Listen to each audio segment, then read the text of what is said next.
Hey folks, today I want to talk about storing whole grains for bread making or for any other baking for that matter. If you are freshly milling your own whole grains at home for your bread, cakes, whatever else you're making with them, then you'll want to make sure that you've got a system that works for you in your house to keep your grains nice and fresh and free from bugs. Now, this is a bit of a problem, and I think anywhere in the world, depending on the season, you might have to pay attention to how you're storing your grain, particularly in summer, especially in warm climates like mine. You know, Brisbane here, it's subtropical, and we have quite warm, high humidity summers. Those are perfect breeding grounds for insects, so you've really got to protect your grain. I'll also talk through some ideas on how you might want to think about purchasing your grain and storing it. There's loads and loads of different options, but I'll go through what I do and talk through some of the other options as I go. So this is my little grain cupboard that I have in my kitchen. I'm sitting on the floor here.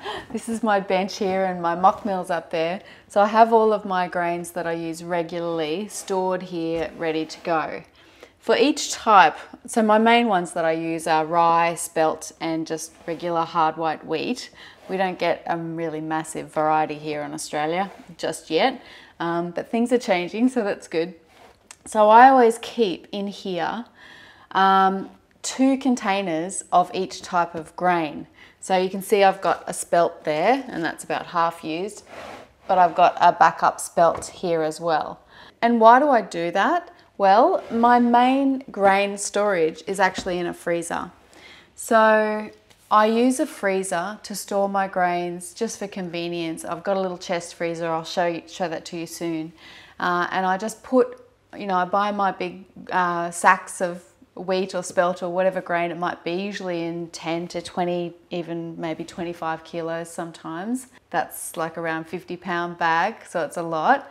I put those into my freezer, and then I decant them from the freezer to the kitchen as I need them. So why do I store my grain in the freezer? Well, it keeps it fresh. It puts it into cold storage essentially, so it makes it last longer. But the main reason for that is that it stops any growth of any insects that might be in the grain.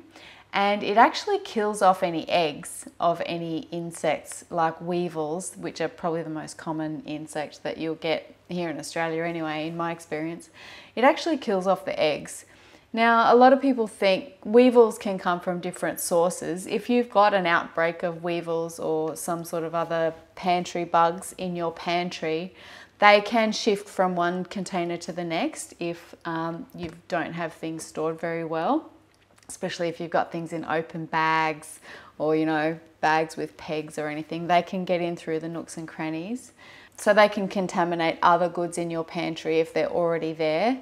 The other main reason why you would get weevils in your grain is that the eggs are already on the grain.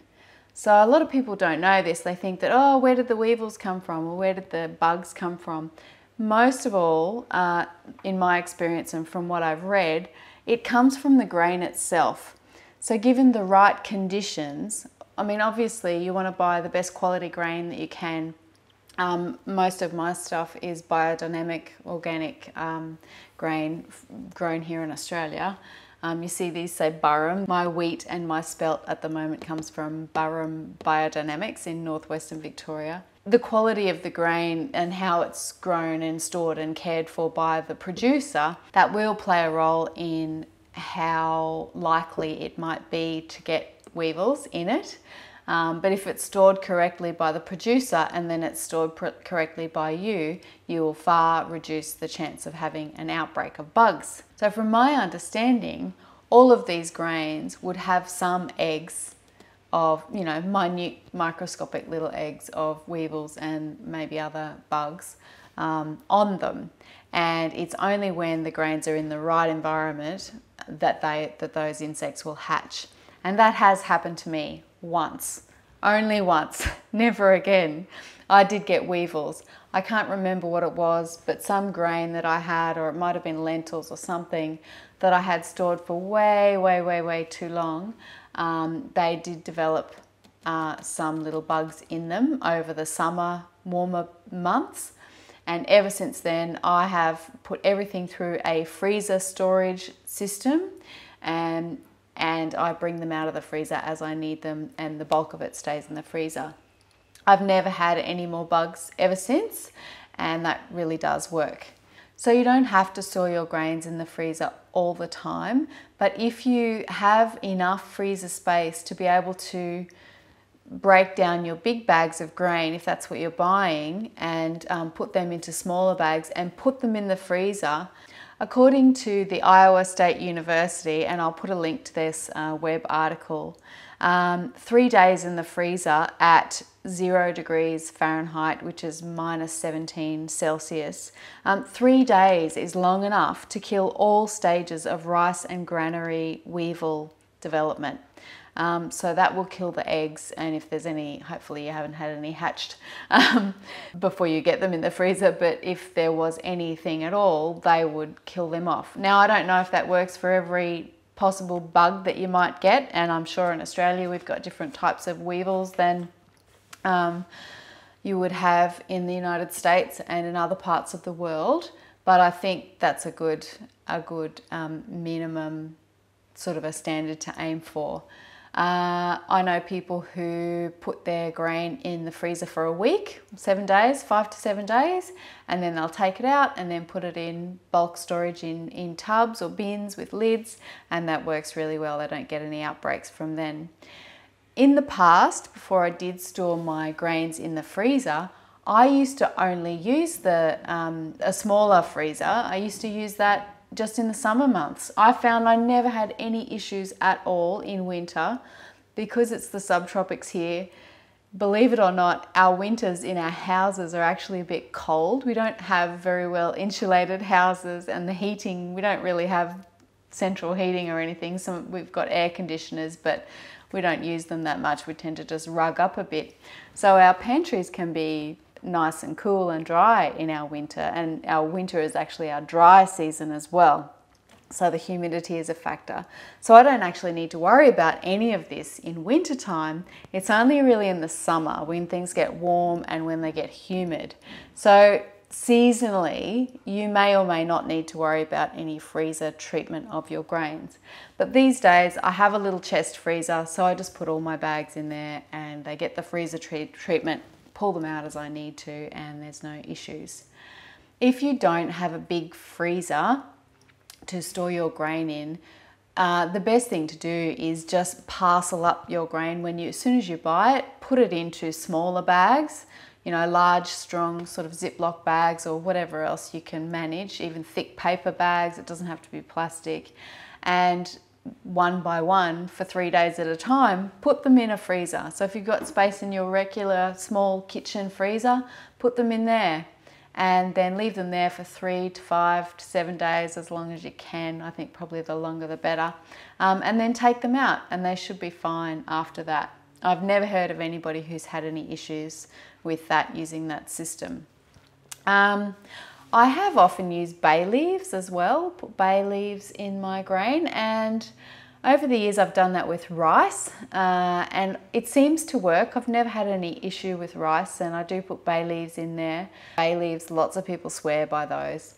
I'm a little bit hesitant to rely on anything if I don't know that it's definitely going to work, and I actually have my chest freezer, so I'd rather store my grain in my chest freezer. It's out of the way, it's in there. I don't really put anything else in there except my big bags of grain.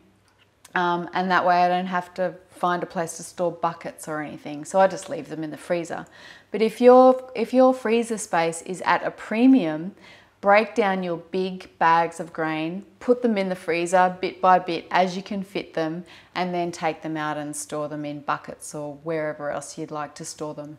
As long as they're airtight and no other bugs can get in, and all these containers, these are all pretty airtight. They've got silicone seals on them.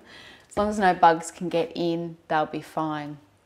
Some people use mylar bags with oxygen absorbers and vacuum sealers and things like that. If you've got the ability to get that technology and you want to buy those bags, to store your grain, then that could work. But my thinking behind this is that I'm not storing grain for the next 20 years. I'm just storing it for the next maybe 3 to 6 months. So, or even 12 months for some things. I do buy the big bags because they're more economical, and I store them, so it's usually about 4 to 6 months every time I go to buy my grain. If I wanted to use mylar bags with oxygen absorbers and things like that, I would probably do that if I wanted to store them much longer term and have that be a static resource that I didn't want to dip into. But I actually want to use my grain. I want to be able to open my bag, get them out as I need them, which I don't know how those mylar bags work, but I think it sounds to me like it's a bit more of a hassle.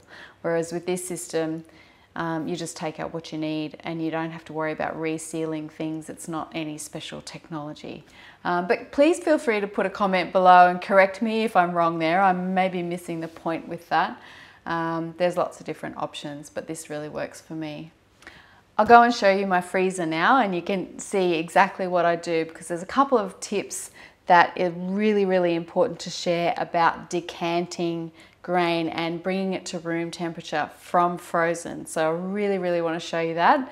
It's a very good tip. So we'll go and do that now. Oh my God, I'm too old to kneel like that.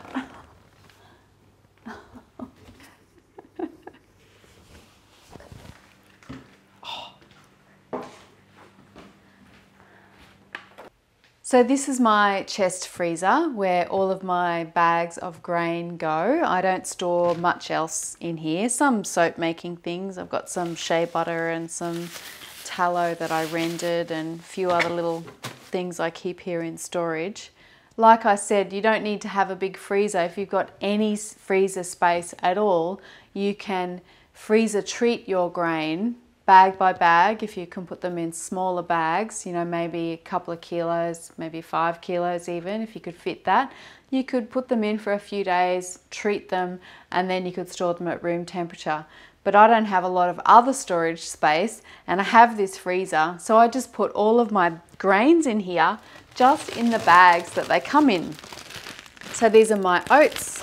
These are beautiful Burrum Biodynamics oats. Sorry for the dull lighting in here. It is the dullest, rainiest day outside, so there's not much light going on. So that's my oats, and I've got, that was almost at the end of a 20 kilo bag of wheat, also from Burrum Biodynamics. I've got some chickpeas. They came from Slater Farms in northern New South Wales. And I've got a massive big bag, which I'm not going to lift up. It's probably about 10 kilos left of rye. I've got some buckwheat down there. That's my spelt. I'm getting low on that spelt as well. So anyway, you get the idea. All of my big bags go in here, and once I try and use them all up, like if I've got heaps of rye left but I'm getting low on spelt, I won't go and buy more spelt until I've eaten more of the rye. You know, like I want this freezer to be functional. I don't want it so full that I can't move anything, and I want to have a good stock rotation and use up older grains. So I've got a few other things in there. I store my rice in here as well. So that's how that works. They just go in there whole. And the real trick with decanting these, this is the big hot tip that I wanted to share with you. And this is really, really important, especially if you live in a humid climate like I do. Today is not so humid. I've actually got the air conditioner on to keep it nice and dry in here, because it is absolutely pouring and has been for a while outside. Hopefully we don't get more flooding. But the humidity is the problem. You know, when you take something out of a freezer and you put it into a bowl, if the air has some humidity in it, which it probably normally will, and it especially will do in my kind of climate, then whatever it is going to get condensation on it. So the real trick is either store your grains in in bags that are completely sealed so that you can bring the bags out and sit them on the bench until they come to room temperature. And if they're going to form condensation on them, it will form on the outside of the bag, not on the grain itself. And then you can wipe the bag off once it's at room temp and use it, or put it into a storage container or whatever else you're going to use. If you're using this system where you're just putting the bags straight into your freezer and you're just decanting straight out of the bags, which I personally find really easy, I have this tin mug that I use, and this is my empty wheat container from my cupboard. Remember, I said I've always got two. That way, if I run out of one, I have got another one that I can use if I need to while this one is kind of coming to room temperature. The trick is to decant your grain from your bulk bags in your freezer into this and get the lid on ASAP. Because if you don't get that lid on and that just sits out at room temperature from frozen, it will get condensation on the grain and you will be adding moisture to your grain, which you do not want. So I'll show you how it's done. It's not very hard. I'll come in a bit closer. So I'm going to fill up my wheat. I've got my container and my mug ready. On a really hot, sticky, humid day, I'd do this fairly quickly. I'll just move this out of the way so you can see a bit better. And I grab my wheat bag. I open that up. Usually, you know, this was a 20 kilo bag, so it makes sense to just pull it out of here instead of trying to bring the bag to the freezer. And then quickly as I can, before the condensation forms, I decant my grain. Try and be quick, but careful. You don't want grain going all over the shop. That'll about do. This bag's just about empty. I do need to get some more. And quickly shut up your bag. Put some pegs on it if you want to. Usually I close them up a bit better than I've done just now, and then shut the door. And then really quickly get the lid down on that kitchen container. This is an old Tupperware one. So you can already see the condensation is forming all over this mug, and that was just cold from bringing out the grain. And the condensation is already starting to form on the outside of this container that I've got my wheat in. But I'll go and put this in the kitchen now and just put it on a bench. Sometimes I put a tea towel underneath if it's a really hot, sticky day. I know there's going to be a lot of condensation. I let that come down to room temperature, and then that goes into my pantry underneath my bench where I make my bread, and I've got my Mockmill. I just thought of another thing too. Some of you might be wondering, why do you bother buying such big bags of grain? Why not just buy smaller quantities? And for the rest of my food life outside of bread, generally I do a weekly shop. I buy my produce fresh. I'm not going to be, I don't store tons and tons of food. I just store what we need for the week, with a few little backups here and there. The reason why I buy my grain in bulk is that it is the most cost effective and the most time efficient and generally the most efficient way to purchase and store my grains. So for me to buy a 20 kilo bag of wheat, it turns out that it's about half the price per kilo than it would be if I bought a 5 kilo bag. So it's really economics. If you had a bulk bin type supplier close to you where you could buy your whole grain kilo by kilo and the price was okay, or the price didn't matter to you, and it's not always a factor for everybody, then if it's easier just to buy a kilo at a time or a few kilos at a time, then do that. You know, there's no right or wrong way to do any of this. This is just the kind of method that I prefer. But I am deeply committed to this as well. This isn't really a fly-by-night thing for me. Like I said before, I've been making my own bread for a really long time, and since I got my Mockmill, I've just been making whole grain breads, 100% freshly milled flours. So these breads are a real staple in my diet and for my family, and that's all we eat. That's the only bread we eat unless we go out or we're at somebody else's house. And so it's a really important part of the diet. So getting the system right for me has made a massive difference. And I would have to say that this system works for flour as well. And in fact, it's probably more important. If you're buying whole stone ground flours and you're buying them in bulk, it's even more important that they are stored in a fridge or a freezer and kept there, because those grains have been smashed apart and all the oils in the germ of the grains have been exposed to oxygen, and they're going to oxidize and go rancid faster than refined flour from the supermarket would. So you do need to really care for those, and that's why I buy the grain and mill it fresh rather than buying the flour. So thanks for watching, everyone. I hope you enjoyed that and got something out of it. If you've got any more info to add, please tell me, because I'm not the expert in all of this. I'm just sort of sharing what I know and what I've learnt over the years. Please feel free to correct me or add some more info if you think my knowledge is lacking, which it probably is. And if you would like to support the work that I'm doing here, feel free to head to my Buy Me a Coffee page and buy me a coffee if you like. It's a metaphorical coffee, not a real one. Although I do love coffee. I don't drink coffee out very much though. So you are supporting me and the work that I'm doing and helping me pay for my website and all the things that go into spending time at home making videos for a living to help everybody. So I really appreciate your support. Take care. Make sure you check out my other videos if you're interested in whole grain sourdough baking, home milling, storing grains, all these sorts of subjects. I'm just going to keep going and do as many videos as I can as the time progresses. And cheers. I'll see you in the next video. Bye.